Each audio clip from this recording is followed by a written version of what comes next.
5. Le maître doit disposer d'un renforcement pour le débutant. Pour les animaux, c'est la nourriture. Pour les enfants, ce sont votre amour et votre attention. Pour que votre amour et votre attention jouent ce rôle, il faut que vous soyez amusante et agréable.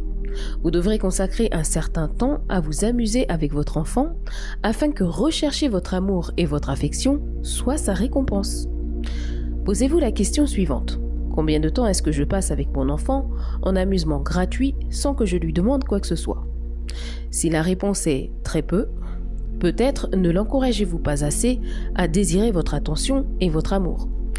Ainsi, un garçon de 17 ans que je soignais discutait des sentiments qu'il éprouvait pour son père et me dit « Pendant les 15 premières années de ma vie, je n'ai pratiquement vu mon père que le dimanche. Il était tellement pris par son travail qu'il n'avait pas de temps pour moi. Maintenant que j'ai tous ces problèmes, il joue le grand jeu pour être mon copain et se rattraper. Il veut que je surmonte ses difficultés et que je cesse de lui causer tous ses ennuis à l'école. Mais j'ai envie de lui dire « Oublie tout cela, mon vieux. Où étais-tu toutes ces dernières années ?»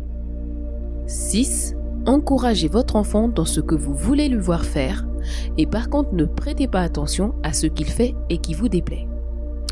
Par exemple, un de mes patients qui n'avait pas compris ce principe avait un jour inconsciemment découragé sa sœur d'écrire des poèmes. Il était à l'université quand elle était encore au lycée. Elle lui envoya un poème qu'elle avait écrit et lui demanda ce qu'il en pensait. Il ignorait tout de la psychologie du renforcement.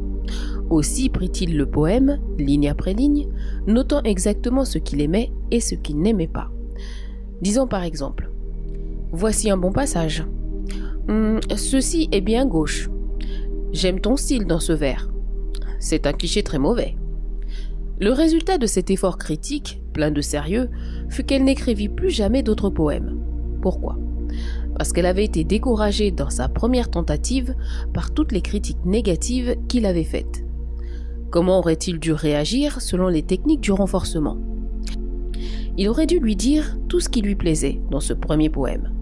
Cela aurait été parfaitement honnête. Il y avait en effet beaucoup de bonnes choses. Il aurait dû passer sous silence ce qu'il n'aimait pas et faire aucun commentaire sur tout ce qu'elle aurait dû améliorer. S'il l'avait fait, l'idée d'écrire des poèmes aurait été encouragée par son intérêt et ses compliments, et elle aurait persévéré. En lisant cela, vous pensez peut-être que presque aucun de vos professeurs ne vous a traité de cette façon. Ils ne valorisaient pas ce qui était bon, mais faisaient toujours ressortir les fautes. Ce n'est que trop vrai malheureusement. Il est dramatique de constater que les dresseurs d'animaux sont de bien meilleurs pédagogues que les enseignants de notre pays. C'est une des raisons pour lesquelles beaucoup de parents ont tant de mal à apprendre à leurs enfants comment atteindre le but souhaité. Nous-mêmes n'avons pas été élevés avec ces techniques du renforcement. Nous n'avons donc pas de modèle à imiter quand nous voulons agir ainsi avec nos enfants. 7. Encouragez tout progrès. N'attendez pas que votre enfant réussisse pour l'encourager. Un enfant de 9 ans avec qui je pratiquais une psychothérapie avait un problème à l'école. Il persistait à frapper les autres enfants. Il avait un niveau E, égale très mauvais, pour la sociabilité. Quand il vint me voir la première fois, il se battait avec d'autres enfants, environ 10 fois par mois. Après 3 mois de traitement, cela n'arrivait plus que 2 ou 3 fois.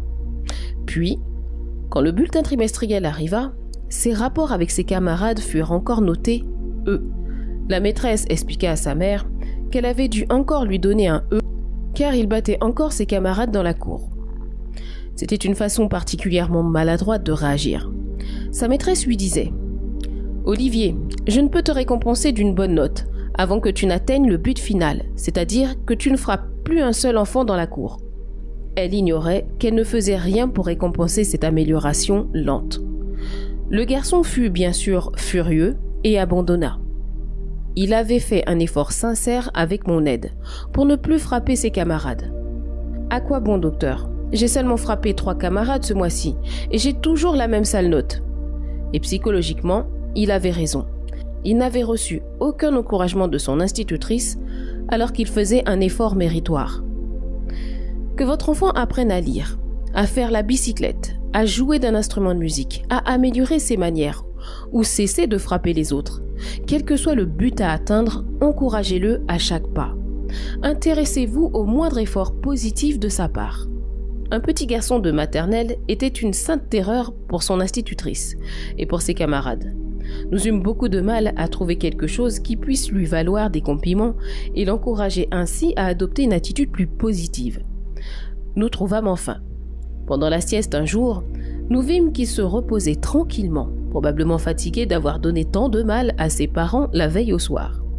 Sa maîtresse saisit l'occasion de ce comportement inattendu et lui dit « Jean, tu es le plus sage du groupe aujourd'hui. » Quand sa mère vint le chercher ce jour-là, il lui dit fièrement « Ma maîtresse m'a dit que c'est moi qui ai été le plus sage pendant la sieste. » Et le jour suivant, il fit aussi la sieste tranquillement.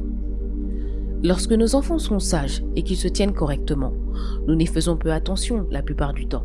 Ils ne nous gênent pas, donc nous les ignorons. Nous ne faisons rien pour encourager leur bonne conduite. Mais lorsqu'un enfant se fait remarquer, il attire notre attention immédiatement. En d'autres termes, nous encourageons aussitôt le comportement que nous ne désirons pas. Le remède consiste à prendre le temps d'encourager le comportement souhaité au lieu d'ignorer nos enfants quand ils se conduisent bien. C'est particulièrement important si vous avez un garçon turbulent, difficile, qui vous tient tête. Quand il joue tranquillement, allez vers lui, caressez-lui les cheveux ou embrassez-le et dites-lui quelque chose du genre « C'est bon par moment, n'est-ce pas, de jouer tranquillement ?» 8.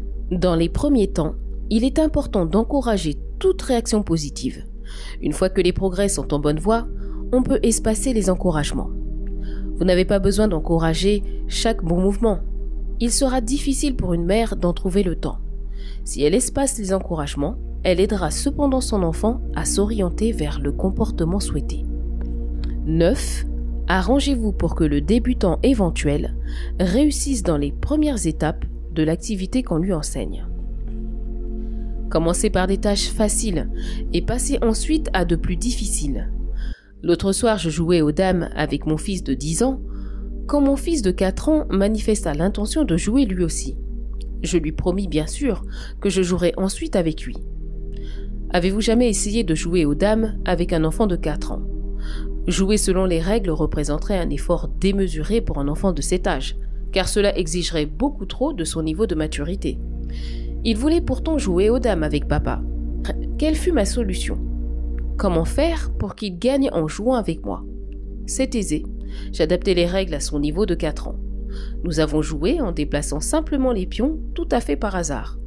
Il déplaçait un pion et moi un autre. Je l'aidais à sauter par-dessus mes pions. Très vite, le jeu fut terminé. Il avait gagné. Il annonça sur un ton triomphant à sa mère « J'ai battu papa aux dames, maman !» Si je pouvais être magicien et faire appliquer ces 9 principes, les parents auraient moins une impression d'échec. Il serait plus facile d'élever des enfants plus heureux et plus confiants en eux. La discipline par autorégulation. Chapitre 9. À suivre. À bientôt.